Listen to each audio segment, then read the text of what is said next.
Hi, hello, welcome. My name is Blake. Today I'm going to be talking about my top 5 reads for the first half of 2025. So that's looking at everything from January through June. And I know that I'm late, but better late than never. And I don't have these in any particular order, but for this first one I'm going to talk about, I did give it 4.5 stars, but I definitely think it's a low 4.5 stars. And that is The Rebel Witch by Kristen Ciccarelli. And this is the sequel to The Crimson Moth. This is a fantasy romance duology. It is enemies to lovers. It is a witch hunter romance. And this book was just a load of fun. I love, the angstiness, the will they, won't they, that kind of yearning that we have. And I love, we kind of got some more expansion in this world, and I love kind of like the antics that these characters got up to. I love watching characters as they're lying to themselves and trying to outwit other players or other characters in a situation, and I ate this book up. It was a lot of fun. I do feel like there were a lot of very fan servicey moments, or there were moments from book 1 that we kind of had hinted at. And then in book 2, we kind of got those scenes, and I just really enjoyed that. But other than that, I don't really have a lot of thoughts. It was just a really fun, quick read. I will say it was very predictable, though. I feel like as soon as something came up in the plot, I immediately knew where it was going. But, I was in a slump when I read this, and this book pulled me out of the slump. So it was exactly what I wanted when I wanted it. As for these next 4 books, they're not in order. If you want to see my rankings, you'll have to wait for the end of the year top 10 video. But for now, I'm just going to go in the order in which I read them. And up first, I have Ninth Reign by Jen Williams. So this is a very interesting book. It has a very interesting setup. It is fantasy, but also has mixes of sci-fi and horror elements in there. And we have like steampunk-like technology. So we have a fugitive witch. We have an adventurer, and we also have this mercenary who is this elf/vampire-like creature. And we have a fallen tree god and this alien race. And there are these parasitic spirits, and there are these giant worms. It's a really interesting setup. It's very bizarre. I just had an amazing time from start to finish. My kitten is trying to climb the tripod. And say hello, Kylo. Look. That's you. Aren't you so handsome? His heart's beating really fast. He's like, escape. No. Where was I? I don't know. I think I was about to tell you where the story's going. How it starts out. But there is the city called Abora, and there are these elf-like beings there, and their tree god dies. And they previously drank the sap from this tree god, but now, since the tree god has died, they've started drinking blood. And this blood can make them really sick, and they can have the flux, which is basically where they turn all ashy. And every couple of 100 years in this world, there is this cataclysmic event where these alien species come and destroy what's left of the planet. And it takes a long time to rebuild. And we're kind of following our ragtag team as they kind of are figuring out what's going on and why this keeps happening and how to stop it. So very interesting setup. I found these characters so endearing. I absolutely loved the world building, and I loved these interactions between the characters, the dialogue, and it was a blast to read. I flew through the first book, didn't want to put it down, and just right out of the gate, I was very intrigued by what was going on in this world, and it's really interesting getting some of the reveals, because there were some things that were not quite what I was expecting, and I did read the second book. I didn't quite love it as much as the first one. It didn't hit the 5-star mark, but I am hoping to finish the trilogy by the end of the year. And I feel like each book, kind of has these more unusual elements that are incorporated. And, you know, we have like these giant flying bats, which are incredibly cool. There are like these magical gemstones. It's a lot of fun, a lot of weirdness. And it's very rare for me to find a book where I love every POV character. And I love every POV character in this series. And that is a huge plus for me. Up next, I have A Winter's Promise by Christelle Dabos, and this book was originally written in French and translated into English. And in this world, their god smashed the earth into floating spires. And all of these floating spires have their own different magics and their own different political systems. And we follow Ophelia, and she is from, you know, one of these spires. Her family's kind of the ruling class, and things are very simplistic. She works at a museum, and she can read objects and walk through mirrors.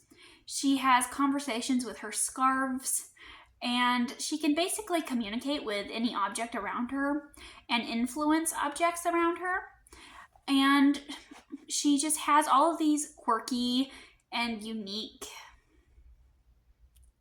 interactions with these inanimate objects, and I loved that.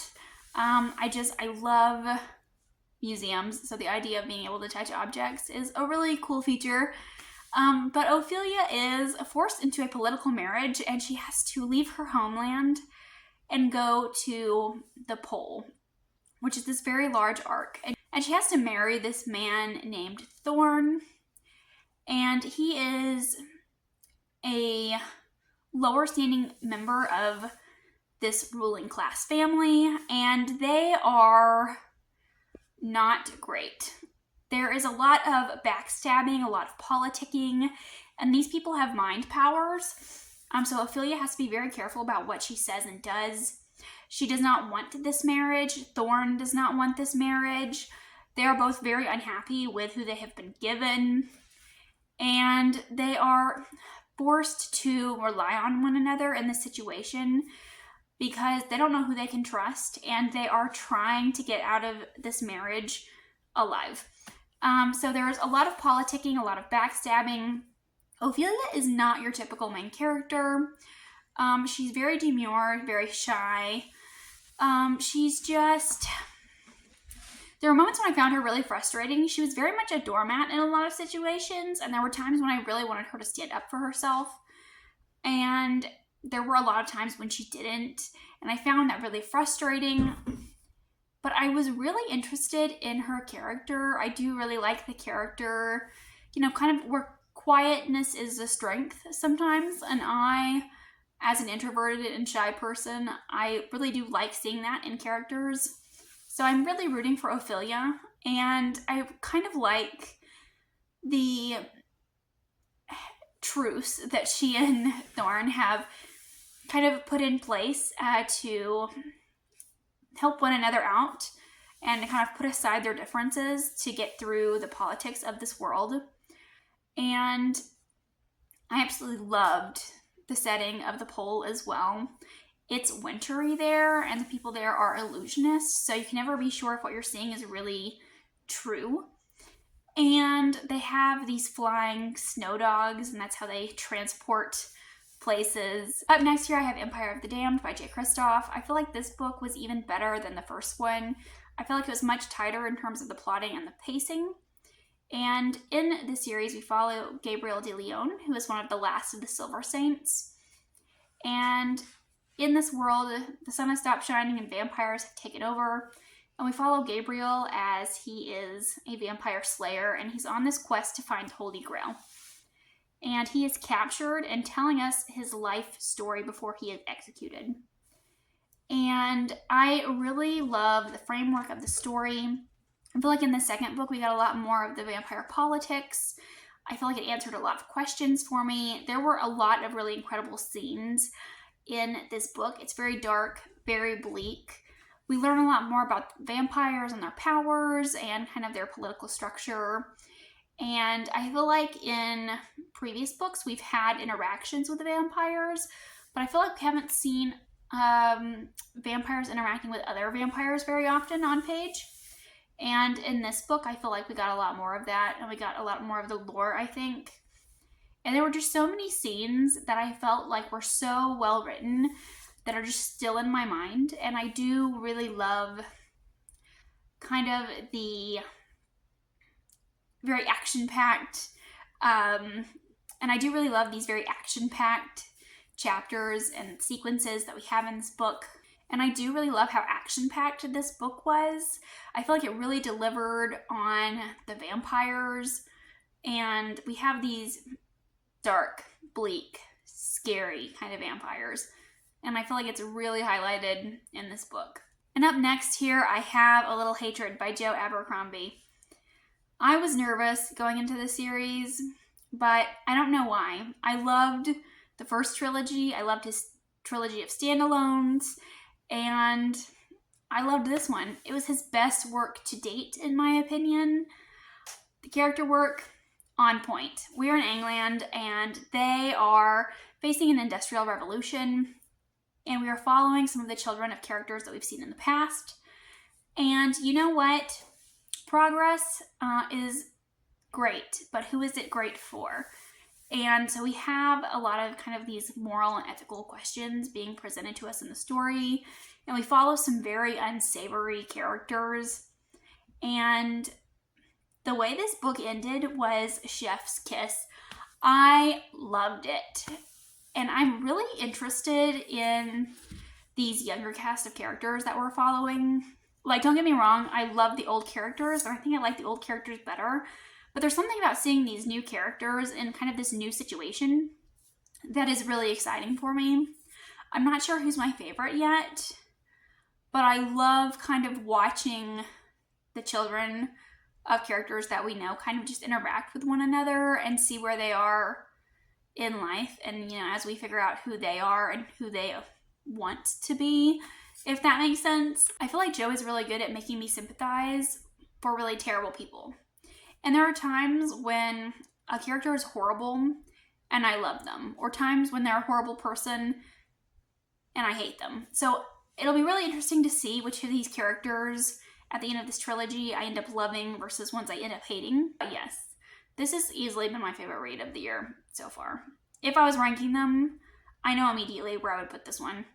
But those are my top 5 reads for the first half of the year. Let me know if you've read any of these. Let me know what your favorite read of the year is so far, because I would love to know. Thank you so much for watching, and I'll see you again with another video soon. Bye.